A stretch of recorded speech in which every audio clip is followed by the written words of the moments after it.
नमस्कार. आज आपण पत्ता कोबी चिरण्याची योग्य पद्धत बघू. तर कोबी कधीही आधी चिरून घ्यायचा, मग पाण्याने धुवायचा असं करायचं नाही. त्यामुळे भाजी ओलसर होते.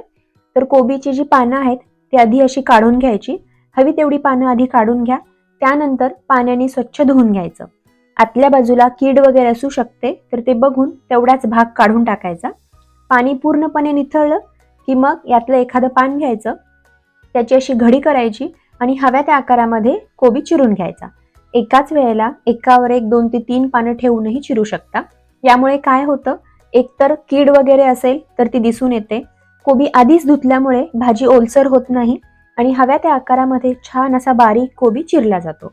उरलेल्या कोबीवरती जे सगळ्यात वरचं पान असतं ते असं झाकून फ्रीजमध्ये ठेवून द्यायचं.